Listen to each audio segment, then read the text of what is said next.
even with a hardware wallet, have approved DeFi transactions that have resulted in a loss of funds. And if you're big into DeFi, this on its own is worth the price of admission. Some of the disappointing news that we had a few months ago was that Cobo were essentially moving out of self-custody solutions, which meant that if you jump on their website now, there's almost nothing to do with the Cobo Vault wallets. The good news is that some of the team behind the Cobo products have essentially relaunched a new brand called Keystone. So in this video, I'm just going to be doing an unboxing, setup, and review of the Keystone Pro, and that was generously provided for me by the team at Keystone. And I also just bought a Keystone Essential to use as part of this video too. So essentially what I'll be doing throughout the process is just looking at how this Keystone Pro is similar to the Cobo Vault, the products that essentially came before this, as well as just along the way mentioning some of the differences between the Keystone Pro and the Keystone Essential. And if you haven't already done so, hit subscribe, and that way you can stay in the loop for content I make to help you find your way in the crazy and often hostile environment that is cryptocurrency. So even the packaging for these two products is basically the same, pretty much right down to what's written on the labeling. Let's get into it.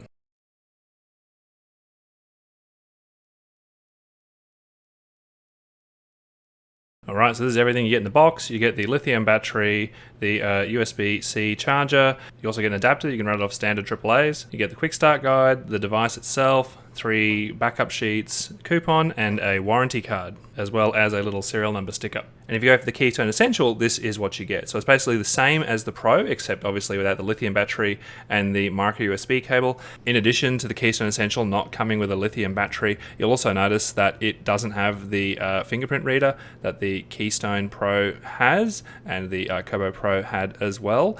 And the only other difference in terms of the hardware for this unit is that the Keystone Essential doesn't have the same sort of physical self-destruct mechanism for if someone tries to open the case of this. Though to be really clear, both of these Keystone devices, just like the Cobo Vault Pro, have a secure element which provides you with a very high level of protection against physical attacks of the components inside there itself. If you're someone who had a Cobo Vault Pro and would be happy with a Cobo Vault Essential, the good thing is you can literally just take the lithium battery from your Cobo Vault Pro and you can just use it straight on your Keystone Essential and it will work perfectly fine.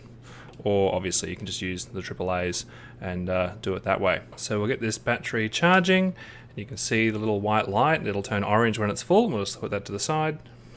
It's actually changed slightly from the Cobo Vault design in that in the original Cobo Vault, the micro SD card was underneath on the inside, which was a nuisance if you were trying to offline sign transactions on a micro SD card. You had to take the battery out. So on this one, it's more accessible. It's on the outside. The thumbprint scanner, camera, and all that looks the same. Form factor has pretty much remained unchanged. And rather than wait for this brand new battery to charge, I'll just use the charged battery off the Cobo Vault Pro on here, and we'll just use that for this video. All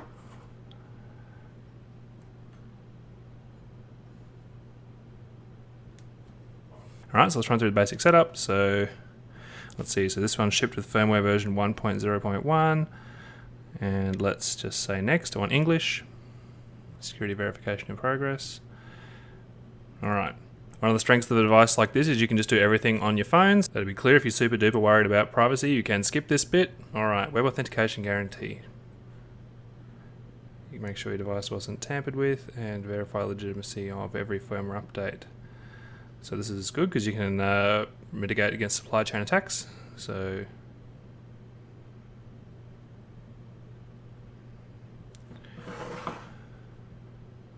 the official website's page indicated your device is secure. Done. Great. Success. Please enter your password. Okay. So before we create a wallet, let's just see what sort of wallets it supports. So we can do slip 39 or single backups of length 12, 18 or 24, same as the Cobo. But we will create a wallet. There we go, same as the Cobo Vault with some good warnings on there. Don't take photos of it. It also upsells some metal storage options, and I've reviewed some of the metal storage options here and here. So we'll just say create a single backup. Please check your surroundings.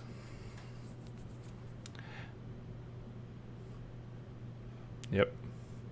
All right, and there is the seed phrase.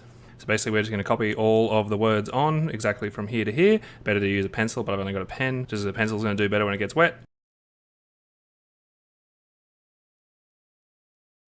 So let's say we've saved it. Now we're going to confirm it. And the good thing here is that you have to confirm all 24 words, not cutting any corners. If you screw this up, you're going to have to be using BTC recover.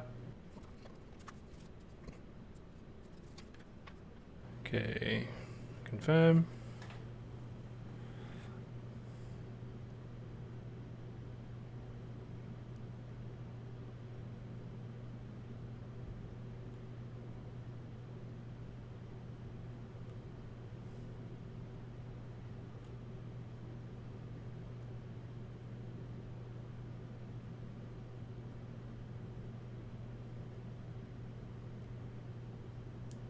Okay, so that was correct. So we'd securely store that as per the instructions here, which are good. Somewhere fireproof, damage resistant, tamper evident is what you want as well. So keep, and just to be really clear, I cannot repeat this enough, your seed is your wallet. So this must be secured in a way that is safe and secure. This device just securely stores and lets you use this. So your seed is your wallet.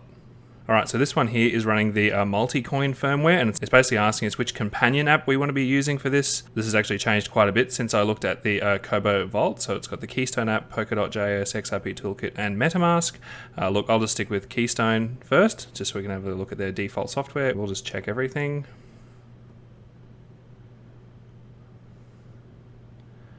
Tick. How to bind the Keystone app. Keystone hardware wallet, so we'll just get that. All right, so open. All right, bind. So agree to their terms. Confirm, and now we have to access the camera and display the QR code on here. Binding. Bind successful.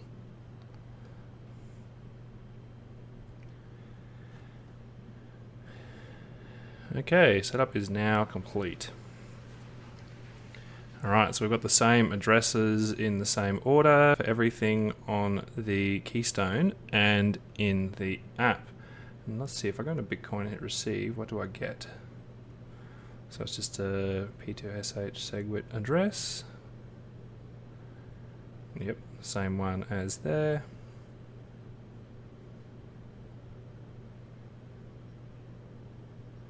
You can also just add lots and lots of addresses if you just want to use this without the companion app, just to receive funds. We'll just send some Bitcoin and some Ethereum just to see how it behaves.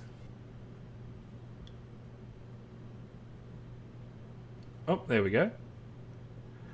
So that unconfirmed transaction is there now, which is nice. This is just the same as the Cobo app. If you go into receive and hit receive again, you'll notice it just keeps using the same address over and over again, unless you manually add more addresses in. So you don't have to do address reuse for Bitcoin, but that's sort of the default. You can add the extra Bitcoin addresses both on here, both on the app or on here. So let's just have a look and see what other options there are. So if we go to settings, what can we do? So we can add a BIP39 passphrase as well, same as the Cobo. We can also add a fingerprint. There we go, scan your fingerprint on the back. So you're basically just putting your finger over this. Start registration. There we go, so added a fingerprint.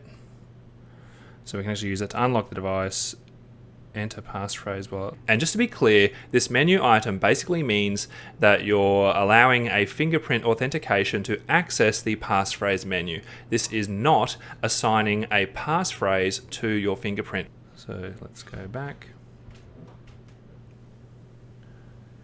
We can create or import a wallet, though that'll overwrite the ones in there. We can also set a pattern lock.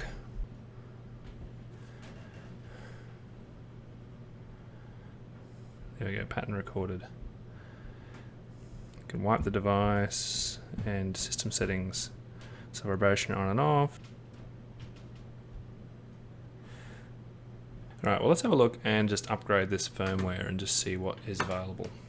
So we're on their website now, just on my PC, and yeah, this website pretty much looks exactly the same as the Cobo website did as well. And they've just got all of their stuff on GitHub as well, which is here, which is also where you can find things like the audit report from the Cobo Vault that was done last year, as well as the hardware schematics and so on.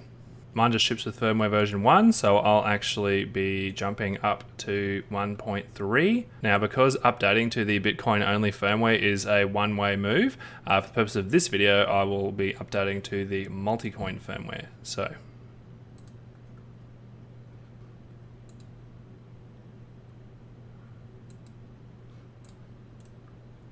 we'll just unzip that. And then we'll just stick these files straight onto a micro SD card. Let's just see what happens if we shove this straight in while it's running.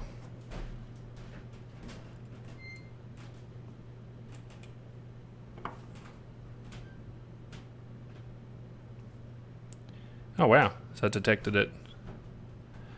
Alright, so I just shoved that in straight while it was running, and it detected it straight away, so now I can just say update now. So it shows us the SHA-256 sum, which would be the same as this checksum here, which it is.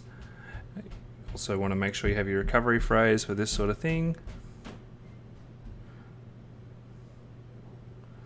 And update now.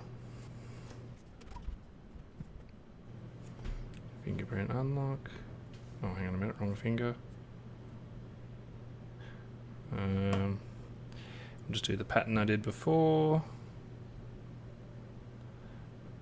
That was quick. There we go, that was very quick, unlike the LEPAL, it took like 45 minutes and it was red hot when it's done, so that's done. There we go, it's pretty quick and painless. Alright, so if we're going to watch only wallet, we can also change which companion app we want to use. So we might, let's just say Web3. Got their own fork of Metamask. And we'll just add to Chrome. If you validate another instance, it will interfere. Start. Yep. Yep, we're running 1.3.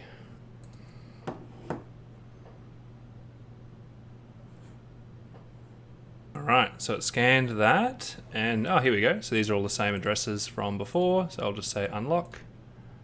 Ah, there we go. So we now have our Ethereum addresses in the Keystone Ethereum extension. All right, so let's have a look and see how this works with the Binance Smart Chain.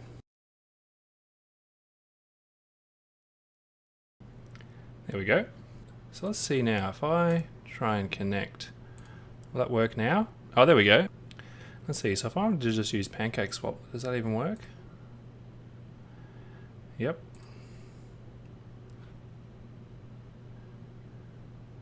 Oh, here we go. So we'll confirm. All right, let's try this out. Keystone supports the decoding of transactions. Now, basically what this Eth Transaction Decoding means is that rather than simply getting what you would get on, say, a ledger, where you might simply see there's data present, or maybe you could enable debug data on the ledger and see a bit more information, what you have is still not really a human readable thing. And basically what this means is you can actually load a whole bunch of smart contract data onto a micro SD, so like 400 megabytes worth, which makes all of those smart contracts fully verifiable on the device. And the thing is, they've also included some really common smart contract data in the firmware itself, so it'll work even without the micro SD. You can see exactly what is going on in your DeFi transaction in a fully human readable format, as opposed to essentially trusting that the data that your wallet is passing your hardware wallet is correct. And there have already been some examples where malicious versions of wallet software, so Metamask for example, has led to a situation where people, even with a hardware wallet, have approved DeFi transactions that have resulted in a loss of funds. So again, if you're big into DeFi, this on its own is worth the price of admission. I understand. It's on the smart chain. Even though it's on the smart chain, it's still telling us it's ETH, which is pretty normal. In this case, because I haven't loaded the SD card with the contract data for Pancake Swap, all we get is the encoded transaction. I'll just say sign. There we go. Scan QR code to get signature. Scan. There we go.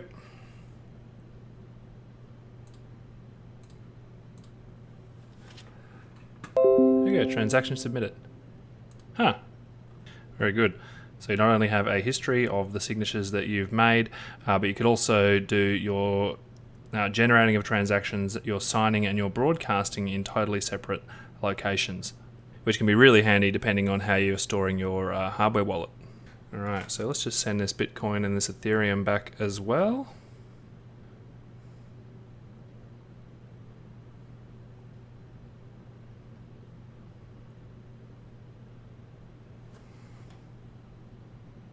And scan this address here. We'll just send all.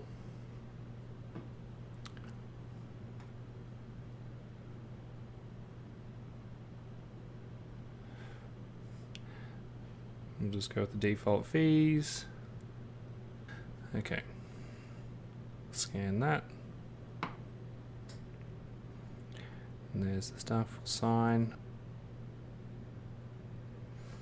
Alright. Scan the QR code.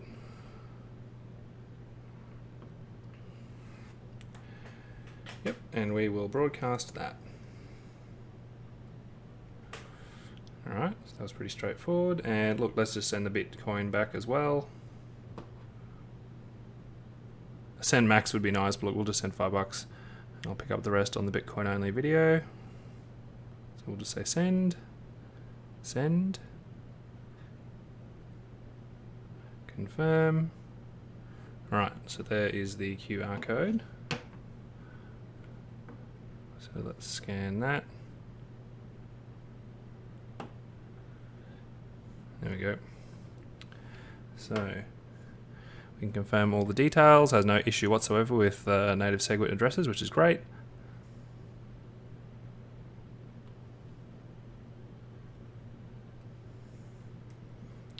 There we go. So we're going to scan it. Confirm broadcast. Sent. One of the things that I really liked about the Cobo Vault back when I was sent one last year to have a look at is that unlike other QR code based products, things like a SafePal or an LEPal, it comes from a team that is committed to using open source, both in terms of the hardware they've open sourced, as well as the software stack, as well as providing open source options to be able to use their device. It's quite easy to use this in a trustless way. And if you're someone who's into like Ethereum tokens or the Binance Smart Chain and that sort of stuff, you know, using this with their fork of Metamask is definitely a fantastic way to go. And it's also worth mentioning that this works just fine with SushiSwap. That said, their companion app has certainly improved since I had a look at it last year, which is also good. It's also good for newbies in that this is something you can use just with your phone only. You don't need a PC to use it, and it can allow you to have the sort of offline signing functionality and a lot of similar sort of functionality to a Coldcard, but in a package that is a lot more accessible, especially for newbies. If you're an advanced user, I'm also going to do a separate video that looks at the Bitcoin only firmware and what this lets you do. It follows standards well, so even if you physically lose the device or even if Keystone stop producing them, you can still take the seed phrase from your Keystone Vault and use it in a different device, a Ledger or a Trezor or something like that. It also has all the security features that you would expect. It supports things like a BIP39 passphrase. It supports slip39 as well, which is a feature that's only really found on Trezor devices, which is great if you're looking for a way to securely break up your seed to have both redundancy and security. I also added the Keystone devices onto my hardware wallet feature comparison table, and if you click through to the details, you can compare the functionality of both the Bitcoin only and the multi-coin edition, in that I figured the features were different enough to warrant two separate lines. Though to be clear, it is the same physical hardware for both, it just comes down to which firmware you choose to install. If you think the Keystone Vault will be a useful part of your security setup and want to help me out in the process, I've got an affiliate link in the description.